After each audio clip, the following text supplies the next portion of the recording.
C'est vrai qu'on a un langage commun. C'est vrai qu'à force de faire des études dans les quartiers et les villages, on connaît peut-être mieux la société que des politiques qui restent, soit dans leur territoire, soit dans leur organisation, qui organisent autour de leurs ambitions personnelles une structure. Et on est branché, et je vais y venir dans le cas de Pochéric Ballet, avec les mouvements sociaux, quels qu'ils soient. Donc, chérie, avant de faire la sociologie, d'après un article que je viens d'ailleurs de republier sur Facebook, elle vient d'Oumé, elle a été formée à Yamoussoukro, elle a fait l'université de Bouaké, elle a fait l'ouverture de l'université de Bouaké, et elle a obtenu un diplôme d'études approfondies, si je ne me trompe pas, en 1999, de sociologie, avec un vieil ami et collègue à moi, le professeur Denis Seri. Que j'ai connu, moi, en tout cas au campus, à l'Institut d'ethnosociologie. Alors, à ce moment-là, on s'est peut-être vu, mais on ne s'est pas connu, on était ensemble à ce qui, dans le temps, étaient les grands travaux, et qui est devenu le PNET, et notamment, si je ne me trompe pas, comme sociologue, dans ces milieux-là, vous êtes socio-économiste, elle a intégré la division qui s'occupe de l'environnement. Elle est toujours. Mais en même temps, Pochéric, elle a commencé une carrière parallèle dans la société civile, puisque si je ne me trompe pas, elle a adhéré en 2004 au syndicat Dignité, et par rapport au parti unique, au syndicat unique du temps de Fouad-Boigny, tout était dérouillé, et c'était quand même quelque chose de socialement nouveau, voire révolutionnaire, le syndicat Dignité. En 2006, Pochéric a intégré le comité exécutif du syndicat Unité. Et puis, beaucoup plus tard, c'est le grand saut. Elle a fondé elle-même le Forum des organisations de la société civile en 2016, en abrégé le FORCI. Donc, par la suite, elle s'est lancée dans d'autres structure, elle nous en parlera elle-même, elle a fondé d'autres structures plus consacrées aux droits de l'homme, et elle a essayé à plusieurs reprises de mobiliser les populations en quelque chose qui moi en tout cas me touche, puisque vous savez bien que je soutiens les gilets jaunes et les mouvements sociaux en France, mais les gilets oranges, c'était une belle idée à l'ivoirienne, qui n'était pas forcément d'ailleurs en fait des gilets jaunes, mais que le pouvoir a fait échouer à plusieurs reprises, comme d'ailleurs d'autres formes de mobilisation. Néanmoins, dans ses activités au Pochéric Ballet, elle a soutenu différents mouvements sociaux, notamment dans les villages, même les quartiers des guerpilles, et elle a essayé de préparer les conditions, à sa manière, des échéances électorales à venir, et je vais lui laisser la parole, puisque le titre de sa conférence, c'est pourquoi et comment éviter une crise en 2020, et donc, quelles sont les préconisations de la société civile? C'est ce qu'elle va tenter de vous exposer. Donc, elle va exposer pendant quelques mois, 3 quarts d'heure, et ensuite, ça va être le moment des questions. Et vu la temps d'assistance, chacun prendra la parole au micro, et nous le filmerons, et nous filmerons évidemment l'oratrice. Voilà, merci. Je passe la parole donc à l'intervenante Pochéric Ballet. Merci beaucoup. Je voudrais vraiment vous dire merci parce que vous avez pris de votre temps pour être là et je me réjouis de la qualité du public. Vraiment, merci beaucoup. Donc, le thème que nous allons développer, c'est pourquoi et comment éviter une autre crise en 2020, les préconisations de la société civile. Mais avant d'en arriver au thème, je voudrais ajouter un peu quelque chose à la présentation qui a été faite par le professeur. Je voudrais dire que nous sommes levés au nom de la société civile parce qu'en 2011, tout le monde a été surpris et choqué parce que le pays a été vraiment sinistrés. Et après cela, on était dans une sorte de psychose et on voyait beaucoup de choses se passer. On a espéré que certains groupes politiques feraient certaines choses. Et puis, on ne voyait pas venir des choses. Et on voyait l'opposition toute seule.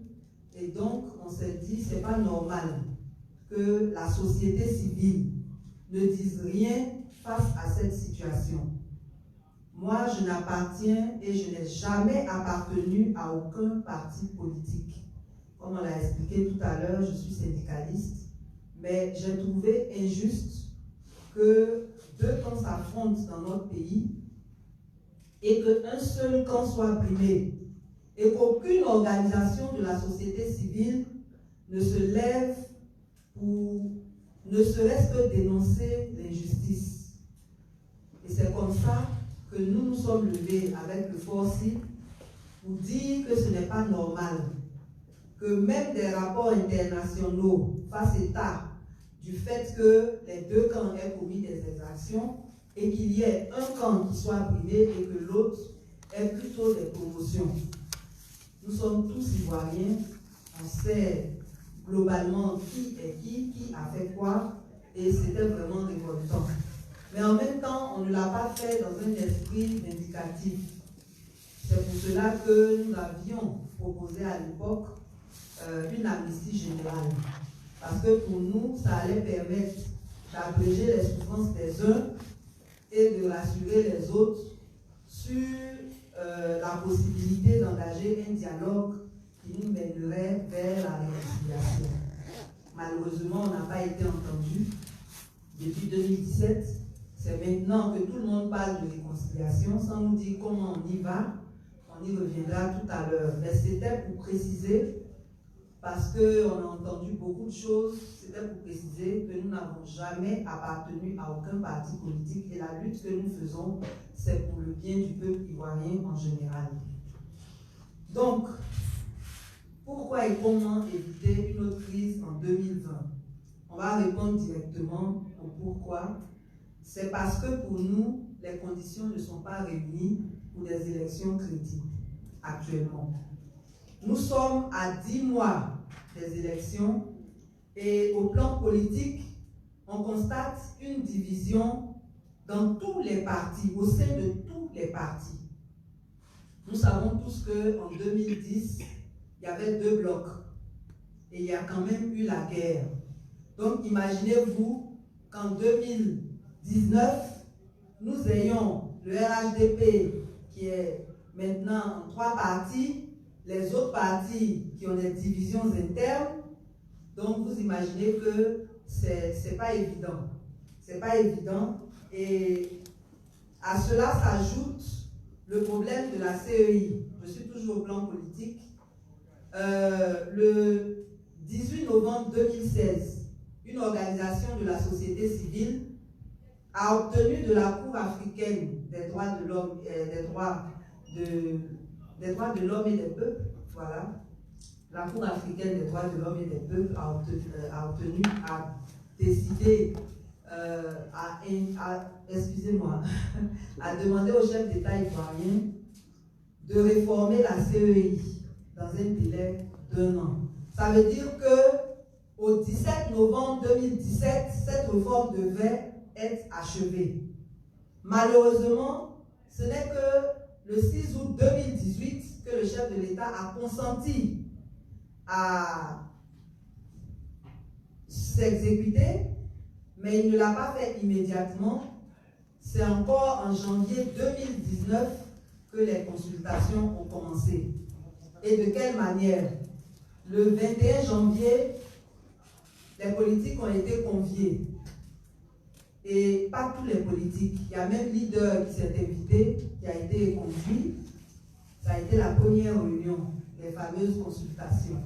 Le 24 janvier, ce fut le tour de la société civile.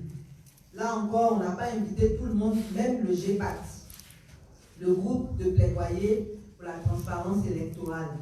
Et nous, le 28, on a tenu une conférence de presse. pour dénoncer le fait que non seulement toute la société civile n'a pas été invitée, mais le GEPAT, dont l'APDH est membre, lui aussi n'avait pas été invité le 24 janvier. Donc le 30, la secrétaire nationale chargée des droits de l'homme a invité, suite à notre conférence où la presse internationale est venue, elle a invité toutes les organisations qui avaient été omises à venir à son cabinet. Mais là-bas, on nous a dit qu'il fallait seulement nous prononcer sur la recomposition, sur la composition plutôt. Mais bon, malgré cela, nous, on avait un groupe de 18 organisations de la société civile et les 18, on a fait une proposition. Dans notre proposition, on a proposé que ce soit la société civile uniquement qui fasse partie de la CEI, puisque les politiques étant divisées, même si on dit on prend le FPI, on va prendre qui? Il y a la branche que le pouvoir reconnaît, il y a l'autre branche qui est plus représentative. Du coup, nous on a dit, si on veut mettre les politiques dans la nouvelle CEI, ça va créer plus de problèmes que ça ne va en résoudre. En 2000, nous avons eu la preuve que la société civile pouvait de façon valable organiser des élections avec l'exemple de Honoré Guier. C'est ainsi que nous avons fait cette proposition, mais on a ajouté qu'à 3 mois des élections, les candidats retenus pouvaient envoyer des observateurs dans la commission centrale. C'est la proposition que nous, notre groupe, avait faite. Malheureusement, on n'a pas été associés à la suite, et ceux qui ont été associés ont milité pour que les politiques fassent partie de la CEI. Par la suite, l'opposition, vous m'excusez si je reviens sur tout cela, c'est important, on a vécu, nous, les faits en direct là-bas. Par la suite, l'opposition a demandé des termes de référence. Pour nous qui travaillons dans le domaine des études, c'est le minimum qu'on puisse exiger quand on s'engage dans un projet sérieux. Les termes de référence précisent le contexte de l'opération qu'on veut mener ou du projet qu'on veut mener, le contexte, les objectifs, les résultats attendus, la méthodologie, le calendrier. Ça veut dire qu'on ne navigue pas à vue. Alors que quand les consultations ont commencé, un matin on vous apprend qu'on a rencontré les politiques. Un autre, on vous dit c'est la société civile. Et c'est comme ça que les gens alternaient sans qu'on ne soit prévenu, sans qu'il y ait de calendrier. Donc c'était tout à fait normal que l'opposition demande des termes de référence. Jusqu'aujourd'hui, ils n'ont jamais reçu ça et les gens ont quand même fait leur CEI en divisant au passage le GEPAT. Aujourd'hui, le GEPAT est complètement détruit parce que ils ont réussi à faire capituler une partie des organisations membres. Donc aujourd'hui, le président du GEPAT vous dira par exemple que lui ne se reconnaît pas dans les membres qui sont à la CEI au nom du GEPAT parce que ce n'est pas lui qui les a envoyés là-bas. Les autres vous diront, ceux qui y sont partis, qu'il y a eu un vote, bref, ils sont divisés. Et vous remarquerez que la division, c'est la chose qui marche le plus au pays en ce moment, dans toutes les organisations. Donc, finalement, la CEI a été constituée avec un président qui se dit de la société civile, qui avait pour dernier poste le poste de secrétaire général du Conseil constitutionnel. Donc, la guerre qui est partie d'une CEI qui allait proclamer les résultats dans le camp d'un candidat, nous nous retrouvons aujourd'hui dans un contexte où cette même CEI est encore plus mal partie que la première parce qu'elle est composée de membres qui ne sont pas représentatifs des partis qu'ils prétendent représenter. Par exemple, on a Mme Henriette Laroux qui, le 3 juin 2019, a affirmé son appartenance au RHDP. Mais elle est dans la CEI au titre de l'opposition. Vous voyez, en Côte d'Ivoire, vraiment, je vous assure, on n'a pas peur du ridicule, on on n'a pas peur des aberrations, on fait les choses au gré des intérêts en jeu. Et donc, Mme Mariette Lagou représente l'opposition. On connaît la vraie opposition en Côte d'Ivoire, c'est le FPI de Gbagbo et le PDCI. Et ça n'a rien à voir avec un soutien quelconque, c'est la réalité. Et donc, cette CEI-là, au lieu d'être réformée, a été recomposée et mal recomposée. Ça veut dire que nous ne sommes pas sortis de l'auberge. D'autant plus que la semaine dernière, le président de la CEI a osé dire que peu importe le lieu où on proclame les résultats, il n'a pas tort parce que les textes ne disent rien là-dessus. J'ai vérifié le code électoral, j'ai vérifié la constitution, la loi sur la CEI. Nulle part on ne précise où on doit proclamer les résultats. Mais le bon sens voudrait quand même qu'on le fasse dans une institution publique. Et une institution publique qui est liée aux attributions du président de la CEI, en l'occurrence à son siège, ou alors, mais en tout cas pas dans un lieu privé.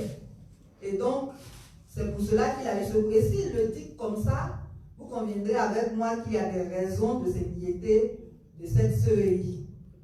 Donc, la CEI, mal recomposée, ne nous a pas encore dit comment on va obtenir les pièces d'identité.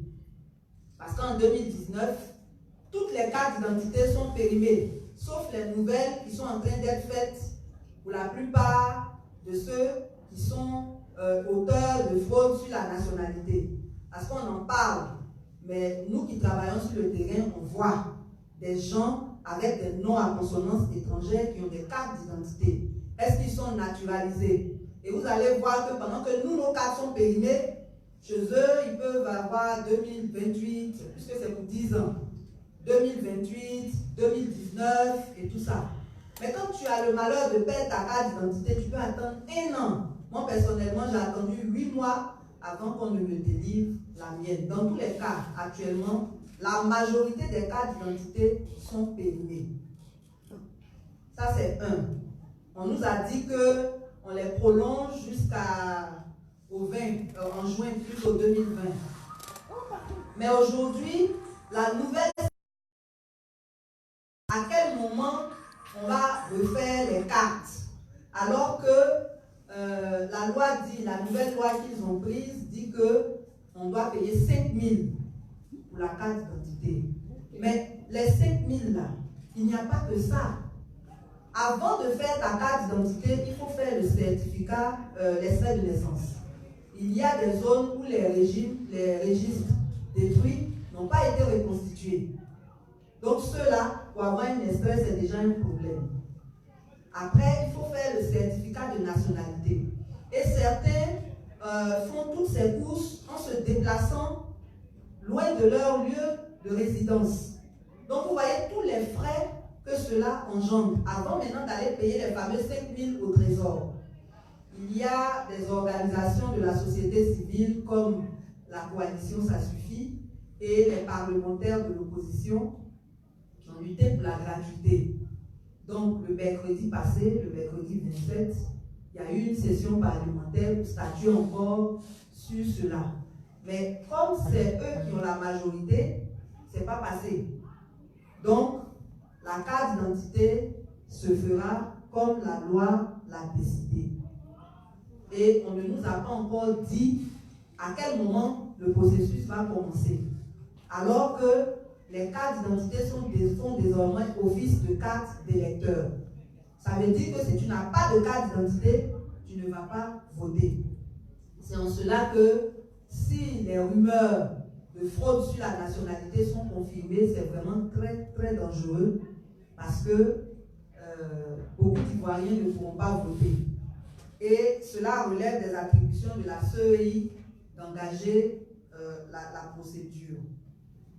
Après ce problème inquiétant de la CEI, on a la rupture du dialogue politique parce que depuis que la nouvelle CEI a été composée, il n'y a plus de dialogue entre l'opposition et le pouvoir. Alors que normalement, il y a beaucoup de questions sur lesquelles il devrait avoir statué depuis. on devait avoir un consensus sur le code électoral.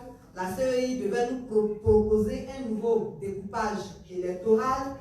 L'actualisation de la liste électorale n'est pas encore faite. Nous sommes à 10 mois des élections.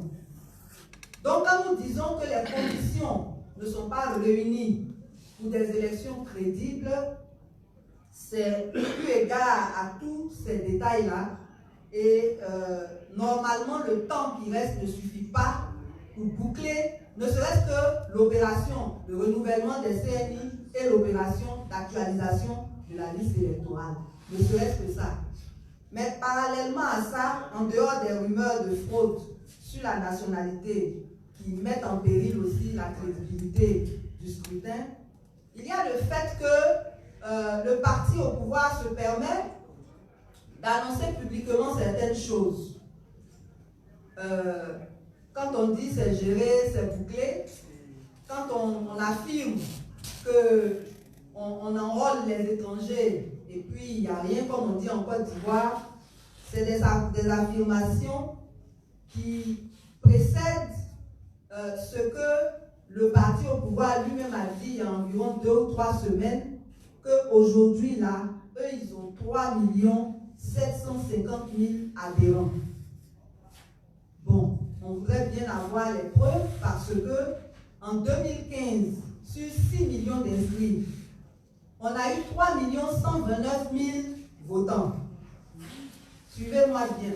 Sur 6 millions d'inscrits, on a eu 3 129 000 votants. Les 3 129 000 votants là, c'était tout le l'ex-RHDP, avec tous les citoyens qui ont exercé leur droit de vote. Et aujourd'hui, en 2019, sans le PDCI, sans les soroïstes, le RHDP dit qu'il a 3 750 000 votants. Bon, enfin votants, on va dire adhérents, c'est ce qu'ils ont dit. Vous voyez bien que quand on regarde comment la réforme de la CEI a été mal conduite, comment les gens s'expriment avec les rumeurs de fraude sur la nationalité, on se demande bien où ils ont pu avoir ces 3 750 000 adhérents. Et ça, ce n'est pas rassurant aussi pour le scrutin. Donc, en plus de tout cela, j'étais en train de parler des conditions qui ne sont pas réunies au plan politique. S'ajoute à tout ça le manque de liberté d'expression. Aujourd'hui, en Côte d'Ivoire, tous ceux qui osent s'exprimer sont menacés, sont intimidés. Le dernier fait, c'est hier, Nathalie Yang qui a reçu une convocation de la direction générale de la police, une convocation sans objet comme d'habitude. Bon, on suppose qu'elle-même va nous dire ce qu'ils ont demandé là-bas. Mais c'est comme ça. Quand tu t'exprimes, automatiquement tu es dans leur collimateur. Et nous, on peut donner quelques exemples qui montrent que ce n'est pas rassurant. Nous sommes seulement société civile. On ne connaît pas le nombre de nos militants, puisqu'on n'est pas des partis. On met nos activités. Selon l'intérêt de l'activité, les gens viennent. Donc, quand on a pris l'initiative de lancer le mouvement des Gilets orange, ce n'était pas le plaisir de lancer un mouvement. En fait, il se trouve qu'en Côte d'Ivoire, il y a beaucoup d'abus et d'injustice. Et toutes les personnes, comme tous les groupes victimes d'injustice et d'abus, mènent toutes les démarches légales pour entrer dans leurs droits sans succès. On les méprise même, on ne répond même pas à leur courrier. C'est comme ça que nous, on a dit, l'union faisant la force, rassemblons toutes ces organisations-là au sein de l'ARDH, Action pour la restauration de la dignité humaine, et puis on va voir comment on peut lutter ensemble. Donc nous avons créé cette plateforme, toutes les victimes sont venues, on adresse les courriers, on ne nous répond pas. On a créé l'ARDH en septembre, le 13 septembre 2018. On ne nous répond pas. Qu'est-ce qu'on fait? On a donc décidé de manifester, de nous faire entendre. Et comme les gilets jaunes plutôt étaient en vogue ici, on s'est dit pourquoi pas les gilets orange. Orange pourquoi? C'était pas fortuit non plus dans notre drapeau, il y a la couleur orange, mais on sait très bien que la couleur orange est l'intermédiaire entre le feu vert et le feu rouge. Voilà. Donc c'était pour nous une façon d'avertir le pouvoir que s'il ne faisait rien, bon, on allait certainement descendre au rouge. Et donc, on a introduit un courrier. Ce qu'il faut préciser par rapport aux atteintes aux libertés, c'est que dans notre Constitution, les articles 19 et 20 nous autorisent à organiser toute manifestation pacifique sur un régime déclaratif. Ça veut dire qu'on n'a pas besoin de l'autorisation des autorités tant qu'on est sûr que c'est pacifique. On leur adresse un courrier, ils doivent nous donner l'autorisation et puis, bon, ils nous encadrent. Voilà. Et donc, nous, on a déposé une demande pour faire une marche le 19 décembre. On nous a convoqués pour nous demander de surseoir à notre marche. On a dit que ce n'était pas pour le plaisir, nous, on veut des résultats. Qu'est-ce qu'ils nous proposent par rapport aux problèmes qu'on pose? On ne vous promet rien, on vous interdit, un point c'est tout. Et le prétexte, c'est qu'ils sont en sous-effectif. Et pourtant, si vous forcez, ils trouveront des effectifs pour venir vous brimer. Donc, pour montrer qu'on était de bonne foi, on a reporté au 19 janvier. Et cette fois-ci, on leur a demandé eux-mêmes de nous proposer l'itinéraire, tout ce qu'ils veulent. Tout ce que nous, on veut, c'est manifester. Même si c'est pour marcher un mètre ou bien c'est pour faire un sit-in, on veut manifester, c'est tout. Là encore, non seulement on ne nous a pas autorisé cela, mais on m'a convoqué aux renseignements généraux pour un interrogatoire et tout ça. Bon. Ça, c'est un exemple. Le second exemple que j'aimerais donner, il y a eu plusieurs choses. Hein. Des fois, on vous appelle, on vous menace, des responsables même de la police, ils vous appellent, ils vous menacent. Mais il y a un autre exemple qui est très grave, c'est lorsqu'on a lancé une pétition pour le dialogue inclusif. Le samedi 29 juin, on devait présenter nos résultats. Et nous avons loué la salle de conférence de la librairie Carrefour. Pour ceux qui connaissent Abidjan, c'est à côté de l'église Saint-Jean. C'est une salle privée. On a payé. Et c'était la énième fois qu'on organisait une activité là-bas. À notre grande surprise, le 28 à 21h, le responsable de la librairie m'appelle. Il dit que le commissariat du 8e l'a appelé pour demander qu'on annule notre conférence de presse. Sinon, peut-être qu'il y aura un trouble à l'ordre public. Le monsieur dit, on a l'habitude de venir chez eux sans qu'il n'y ait d'incident. Il dit, ce qui est sur nous, on vous a averti. Donc, vous voyez, c'est sous fond de menace. S'ils s'entêtent à nous recevoir, on peut même envoyer des bateaux pour créer des problèmes. Après, ils diront, s'ils sont juste à côté, on vous avait averti. Donc, les gens, ils ont pris peur. Ils ont annulé notre réservation. Mais ça n'a pas suffi. Le lendemain, il y avait 3 cargos devant la librairie. Nous, on a tenu notre conférence à notre siège. En fait, on voulait une salle plus grande et plus éclairée, c'est tout. Mais il y avait 3 cargos devant la librairie. Et la librairie qui ouvre les samedis jusqu'à 18h a été obligée de fermer à midi parce que c'était gênant pour ses clients. Donc, vous voyez que la liberté d'expression en Côte d'Ivoire n'est pas effective. Nous, on parle parce qu'on se dit que si on ne parle pas, c'est pas bon. On ne va pas se laisser intimider, effrayer et puis laisser les gens faire ce qu'ils veulent sans les dénoncer. Voilà. Et la dernière tentative d'intimidation que j'ai reçue et que j'ai pris au sérieux, parce qu'aujourd'hui, je vous assure que je ne vis plus avec ma famille, je ne sais même pas où elle est. Le 13 novembre, j'avais rendez-vous avec un agent des forces de l'ordre. Le rendez-vous était à 17h30. Je suis arrivée à 17h et j'étais déchargée. Donc, je lui ai envoyé un message pour lui dire que j'étais là.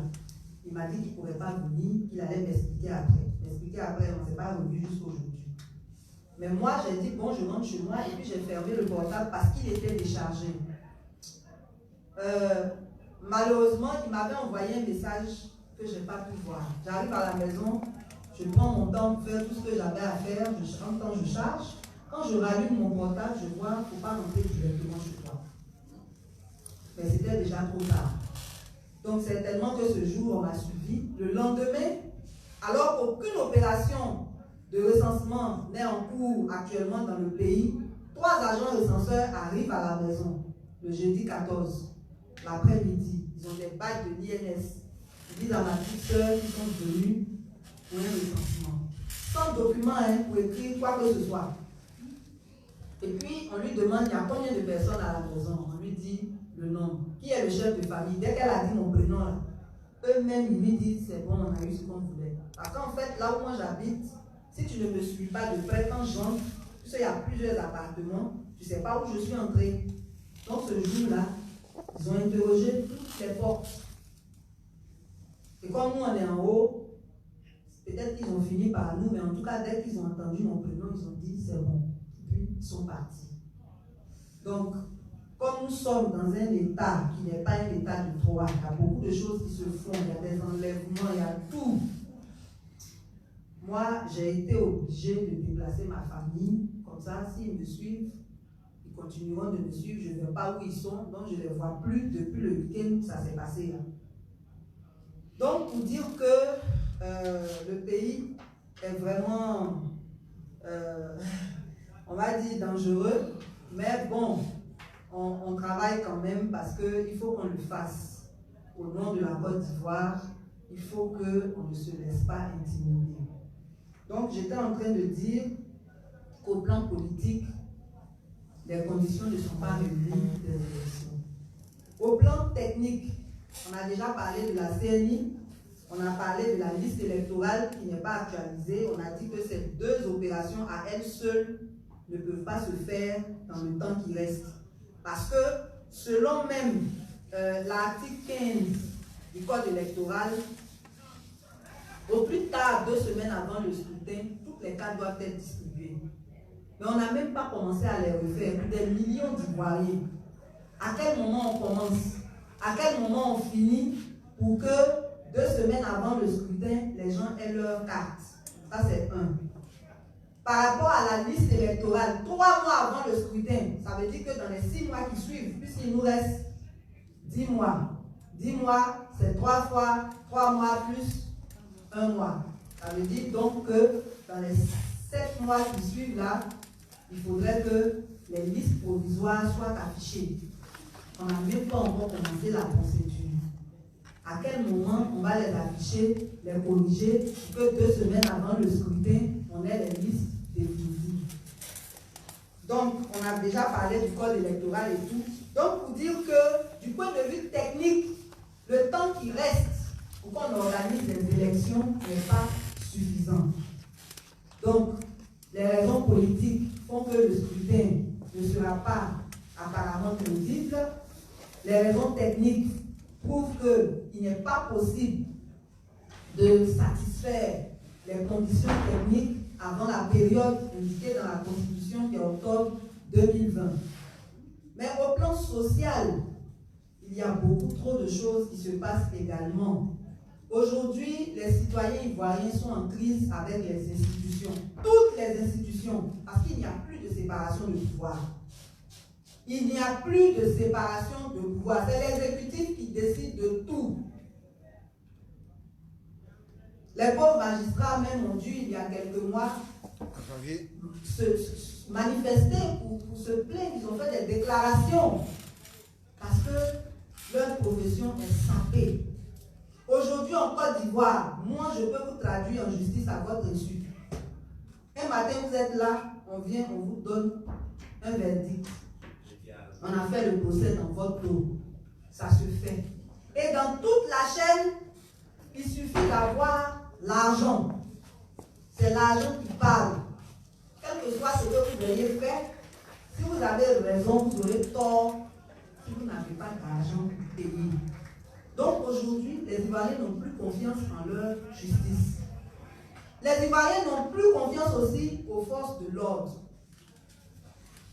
Voilà les microbes qui sévissent, il n'y a aucune volonté politique pour les arrêter. Et on a des forces de l'ordre qui font honte, qui n'ont aucune valeur républicaine. Des prétendues forces spéciales sont allées attaquer des policiers. Est-ce que vous pouvez imaginer ça? Ça veut dire que dans notre pays, là, il n'y a plus de valeur, il n'y a plus rien. Les parlementaires ne travaillent pas pour le peuple, ils travaillent pour l'exécutif. Pendant que le peuple dit on veut la gratuité de la CNI, eux ils votent autre chose. Ils votent même des lois anticonstitutionnelles. Quand on a lancé notre deuxième marche des gilets orange qui a été empêchée là, quand le préfet a opposé son refus, nous on lui a écrit pour lui dire que ce n'est pas son autorisation on demande. On l'informe que nous là, on va marcher. Donc qu'est-ce qu'ils font? Ils s'en vont réviser en catimini, parce que c'est quand ça a été voté que nous on a été informés. Ils s'en vont réviser en catimini le code pénal. Le nouveau code pénal 2019-574 du 26 juin 2019, dans ce nouveau code pénal-là, les articles 196 à 200, si vous organisez ou bien vous participez à une manifestation non autorisée, vous êtes passible d'emprisonnement pour au moins 5 ans. C'est pour nous empêcher de manifester. Et ce code pénal-là, lui, il se met au-dessus de la Constitution. Et c'est les députés qui ont voté ça. On se demande même s'ils connaissent leur rôle. Comment on peut voter une loi anticonstitutionnelle tranquillement?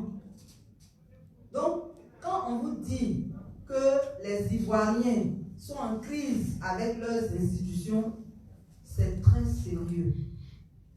Aujourd'hui, aucune institution n'est forte en Côte d'Ivoire. On est dans une dictature où c'est l'exécutif qui décide de tout. Il y a une petite qui est en prison actuellement. Je ne vais pas entrer dans les détails. Nous, c'est les faits qui nous intéressent. Mais bon, ce qui est sûr aujourd'hui, là, le papier dont elle dispose, c'est un réquisitoire qui dit que c'est le 4 décembre 2017, le procureur général a demandé sa libération immédiate. Vous comprenez? Le 4 décembre 2017, après qu'on ait fait, parce que les faits se sont passés le 1er mars, elle, son frère et un autre prévenu, on les a mis en prison le 16 mars. Donc du 16 mars au 4 décembre 2017, là, du 16 mars 2016 au 4 décembre 2017, ils étaient en prison le temps que la justice décide quelque chose. La justice a déclaré les deux autres coupables. Elle, on a demandé, c'est écrit immédiat, sa libération immédiate. Jusqu'aujourd'hui, elle est en prison. Jusqu'aujourd'hui, elle est en prison.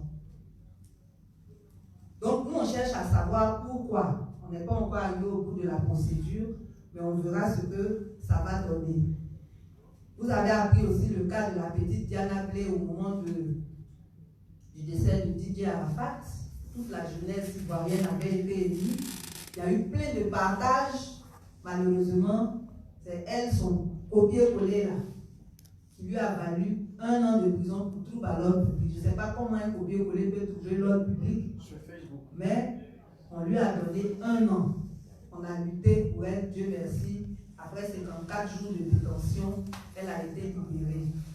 Et donc, vraiment, nous tous, en Côte d'Ivoire, on n'est pas en sécurité. Même la loi sur la cybercriminalité, si vous la lisez, vous n'allez rien faire. Surtout pas sur Facebook. Et donc, pour revenir à ce que je disais, au plan social, il y a beaucoup de problèmes. En dehors de la crise avec nos institutions qui ne sont plus crédibles, on a un incivisme aggravé qui vraiment il est inqualifiable. Je vous assure qu'on ne respecte plus rien en Côte d'Ivoire. Même les feux là. Le feu indique que c'est autour du piéton de passer et puis les voitures passent. le piéton attend, à quel moment il va passer. Tant qu'il n'y a pas un petit temps où il y a moins de véhicules, il est là, lui, il attend. Ça peut paraître des détails, mais ça montre à quel point l'Ivoirien a besoin d'être rééduqué. Parce que depuis 2002, on ne fait plus la culture des compétences et des valeurs, on régresse. Et là, nous avons touché le fond. On a touché le fond pour plusieurs raisons. Notre système éducatif aussi régresse. Vous entendez français de nos ministres. Et dernièrement, au lieu de régler le problème des enseignants, la solution qu'on a trouvée, c'est de recruter des contractuels. Mais qui ont quel niveau? Des gens même qui ont la licence et la maîtrise, qu'on forme pendant 2 ans à l'ENS. Aujourd'hui, là, on prend n'importe qui, on le forme en 1 mois, puis on le met sur le terrain. Ça ne veut même pas s'exprimer. Qu'est-ce qu'ils vont enseigner aux enfants? C'est vous dire que c'est très grave. On ne pourra même pas tout citer parce que rien ne va. Les factures de CIE et SODECI, à cause du monopole, les gens ils font comme ils veulent. Tu ne payes pas en coupe. C'est à toi de voir. Et on n'a pas de moyens de lutte véritable. Vous avez déjà entendu qu'une association de consommateurs a fait quelque chose. On est là, on est livré à nous-mêmes. Le système sanitaire, c'est pareil. Ils ont voulu faire leur couverture maladie universelle. Ils n'ont pas bien préparé les choses et ils ont lancé la cellule. Non seulement on nous oblige à payer, que tu aies rempli les papiers ou pas, on te prélève, que tu sois du privé ou du public, mais le 4 décembre prochain, les fonctionnaires prévoient même une grève. Parce qu'ils sont prélevés pour la MIGESI, ils sont prélevés pour la CEMU, et ce qu'on leur avait promis, c'est pas ce qui se passe sur le terrain. Donc ils payent même plus cher encore.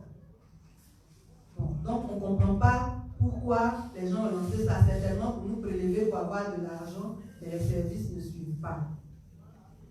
Donc on dit que nous, quand on parle, tout ce qu'on dit est négatif. Moi je demande aux gens de venir me dire ce qui est positif. Peut-être que je ne vois pas. Vous avez un groupe, le dernier qu'on est en train de défendre, il y avait leur duplex, je dis bien le duplex, à côté du marché de la Sikoji.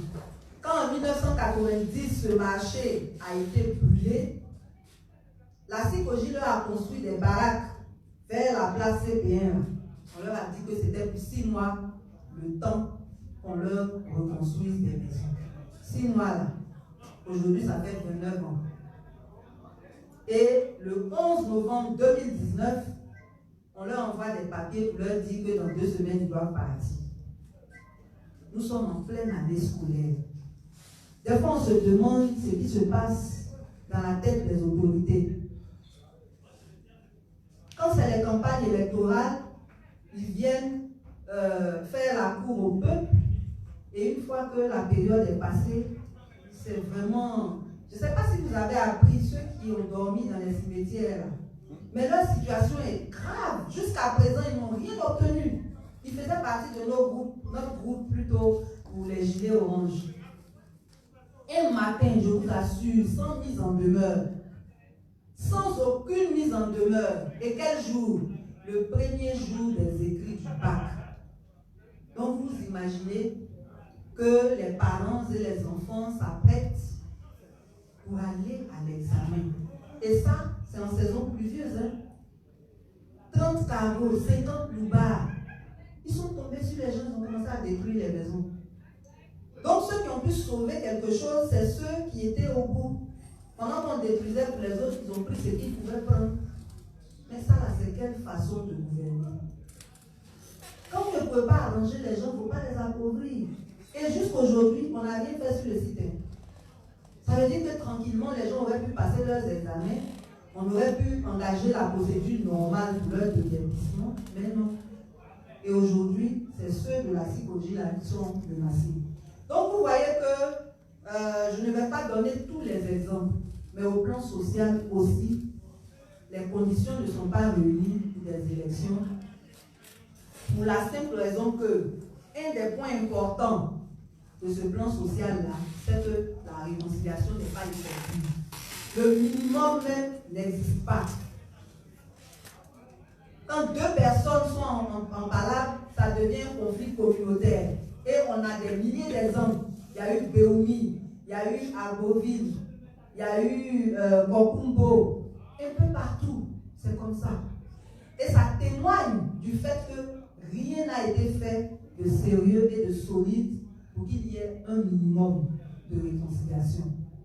Donc, dans un contexte politique qui n'est pas sain, dans un contexte social qui est vraiment désastreux, et dans un contexte où, au plan technique, les conditions des élections crédibles ne sont pas réunies, et vous convenez avec moi que tout ce que je suis en train d'expliquer là, c'est pire que le contexte de 2010. Et pourtant, en 2010, on a connu une guerre. C'est pour cela que nous affirmons, partout où nous allons, qu'une autre crise nous menace, peut-être même pire que la première. Parce qu'on n'a pas tout dit, hein, l'environnement sécuritaire est très grave. L'ONU nous dit qu'il y a 300 000 tonnes d'armes qui circulent dans le pays. Et le taux de criminalité nous prouve que c'est vrai. 300 tonnes d'armes, plutôt. 300 tonnes d'armes qui circulent dans le pays.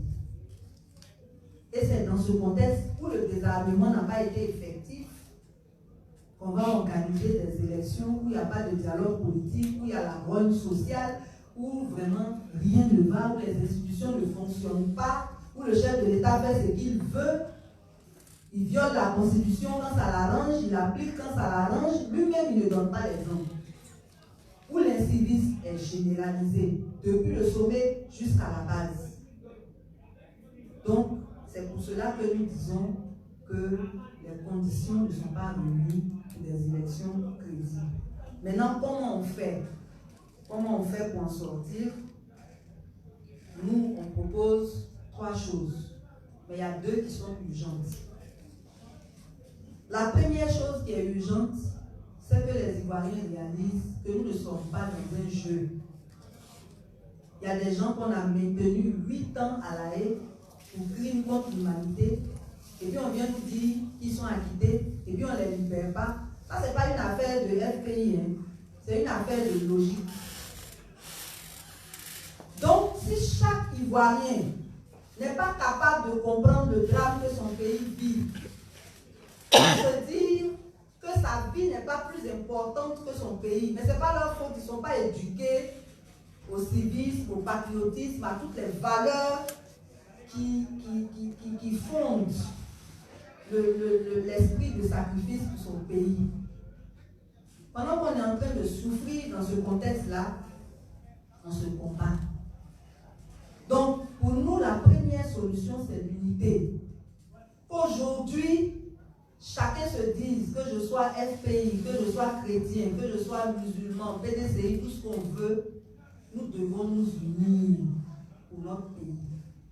Ce que les autres font dans les pays, et puis on voit, voilà, 41e semaine en Algérie, on a vu ce qui s'est passé au Soudan, mais ces gens-là, ils ont du sang dans les veines. Mais ils ont compris que quand le peuple est fort, le pouvoir capitule. Et ça se vérifie partout, au Liban. Vous suivez l'actualité. Il faut que chaque Ivoirien se dise, moi je veux faire comme les Algériens. Regardez en Guinée, le monsieur n'a rien dit encore. L'opposition et la société civile manifestent contre un 3e mandat. C'est-à-dire, on ne veut même pas qu'il y pense. Et s'il y pensait, il ne faut pas qu'il ouvre la bouche même pour la filer. Chez nous, le président se pavane à l'intérieur du pays, comme il parle à des figurants aussi, les gens le regardent. Pour dire que, bon, lui, il va faire en sorte que ce soit un seul tour, mais avec toutes les conditions de fraude qu'on a énumérées là. Si on va aux élections dans ces conditions-là, effectivement, il va passer au premier tour. Parce que tout est déjà prévu pour qu'il gagne. Mais c'est à nous de dire non à l'imposture. Mais si on n'est pas unis, si moi je me lève et puis je dis, bon, tel jour, parce que nous demandons tant, on descend dans les rues. Et puis, il y a des responsables des partis qui vont se lever là-bas pour dire non, non, non, non, non. N'allez pas là-bas, il faut que ce soit nous qui donnions le mot d'ordre. Souvent, les gens se plaignent de ce que je dis. Mais si on ne révèle pas la vérité, les gens ne comprendront pas que le problème est plus profond que ça. Il y a des gens qui s'aiment plus que la Côte d'Ivoire. Si moi, aujourd'hui, je mène une action, le plus important, ce sont les résultats. Mais certains se diront, comme ce n'est pas mon parti qui a dit là, je ne fais pas. Mais tu ne fais pas là. C'est nous tous, notre pays, c'est nous tous qui prenons. Et c'est ça qu'on doit réaliser. Maintenant, ton parti là, lui, il dit quoi, il fait quoi? C'est ça aussi. Il dit quoi, il fait quoi? Vous savez ce qu'un meeting coûte? C'est des millions. Les meetings que vous voyez là, c'est plus d'une dizaine de millions. Donc, il faut qu'on arrive à un stade où chacun se sente suffisamment responsable de la Côte d'Ivoire pour prendre ses décisions de façon responsable en regardant seulement ce qui est bon pour le pays, mais pas en regardant qui a l'initiative de la chose.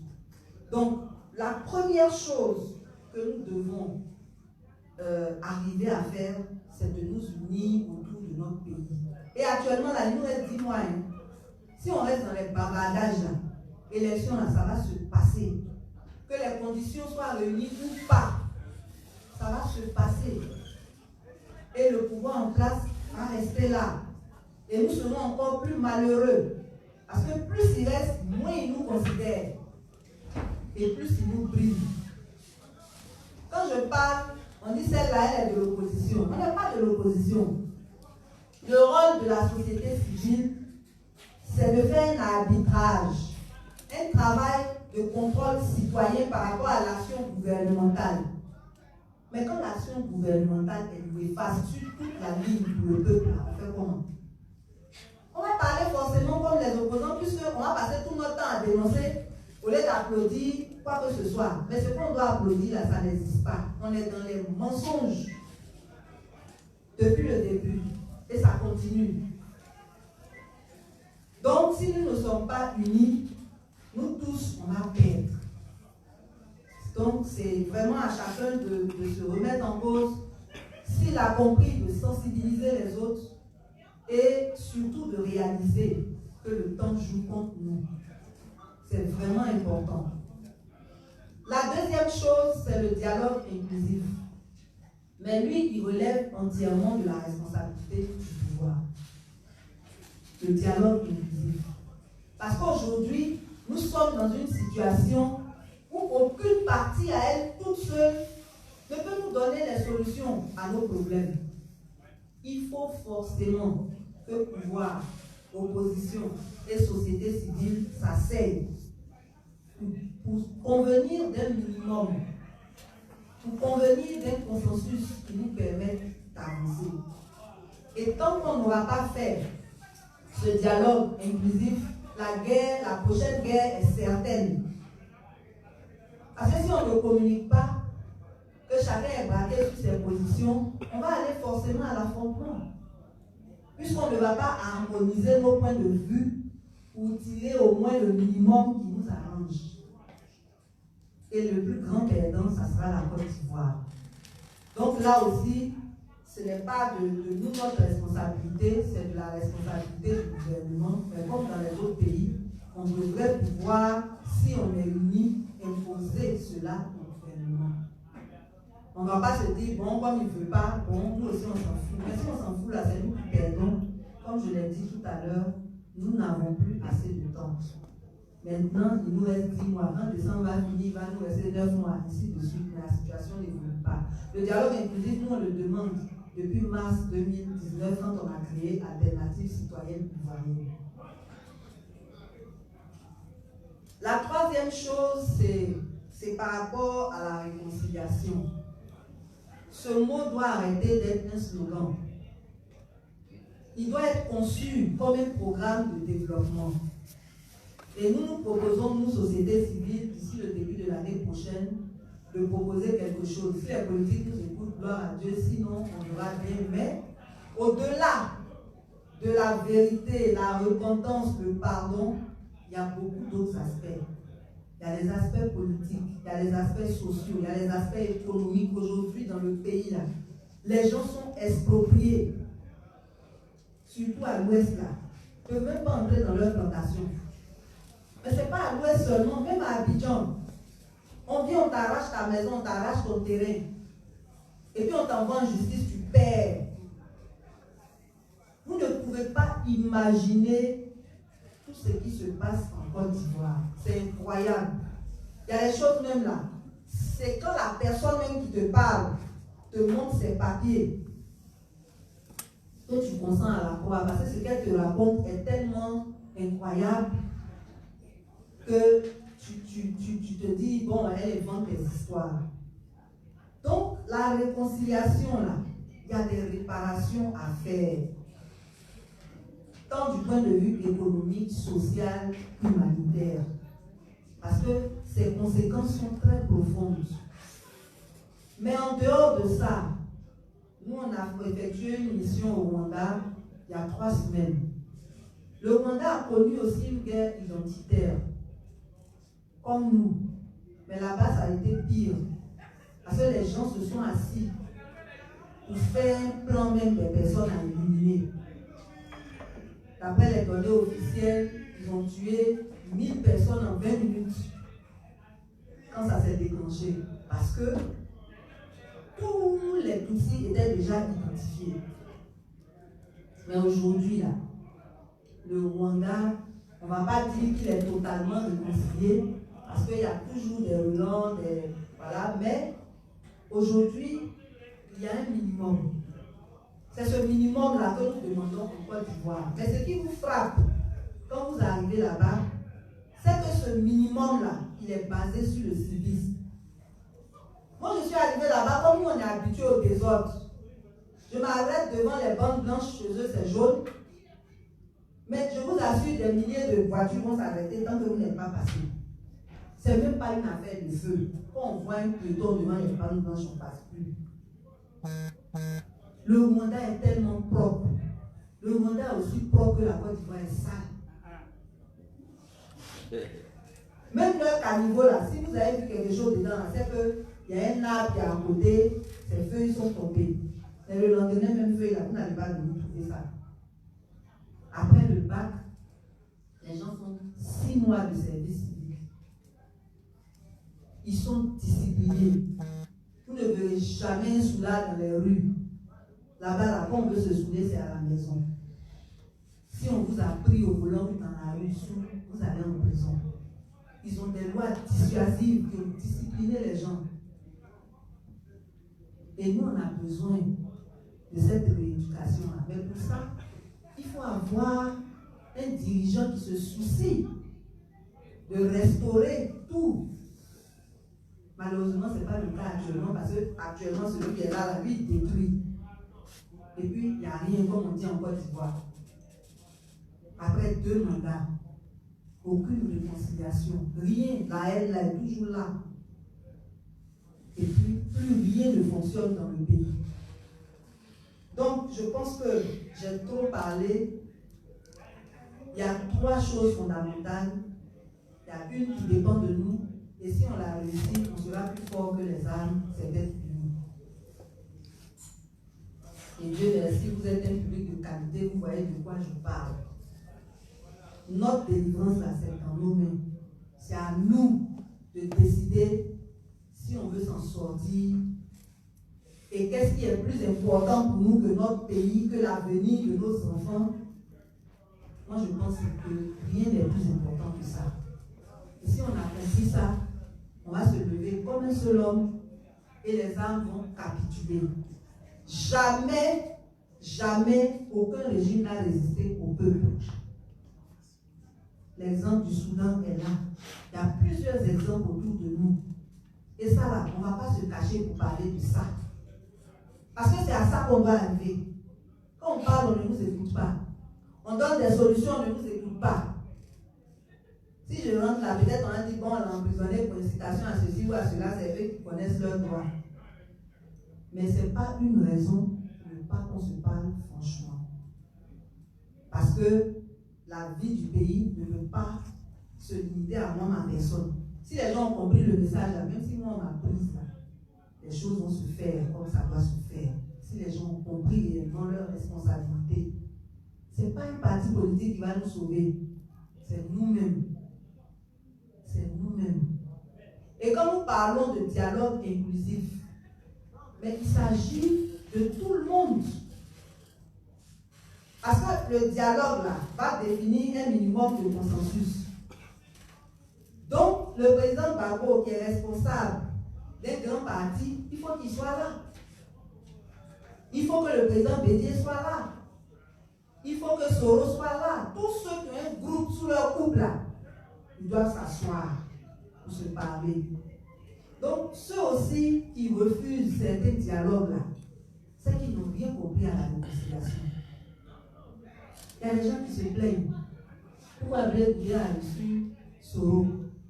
Mais vous pensez que quand on parle de réconciliation, c'est quoi? Il y a des sacrifices à faire. Nous tous on sait ce que Soro a fait, mais aujourd'hui, c'est Soro qui est le problème. Comment on va faire pour régler le problème là? C'est avec Soro.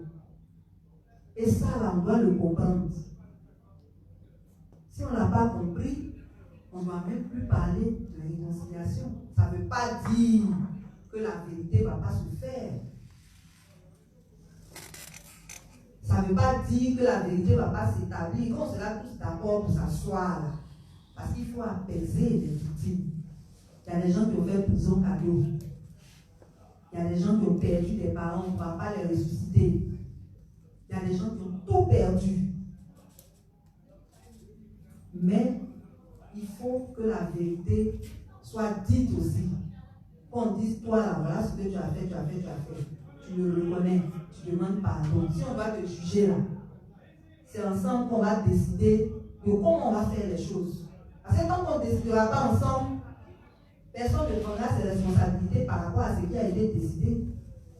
Un groupe va dire, ah, c'est ceux-là, c'est leur réconciliation, c'est leur proposition, c'est à eux de choses. Mais si nous tous on s'assoit, et puis on est d'accord que voilà la procédure qu'on va utiliser pour avoir un minimum pour notre pays là, chacun va assumer sa responsabilité parce que chacun a participé à la prise de décision. Donc chacun va assumer ce qui le concerne. Bref, j'ai été trop longue, mais j'aimerais terminer en disant que, en répétant que 2010 nous a surpris, 2020 ne doit pas nous surprendre. Non seulement ça ne doit pas nous surprendre, mais nous devons assumer notre responsabilité qui est la nôtre, c'est-à-dire imposer à ceux qui ne veulent pas accepter ce qui est bon pour nous là, leur imposer ça. Et pour leur imposer ça, il faut qu'on soit unis. Il faut qu'on place la Côte d'Ivoire avant nos intérêts particuliers.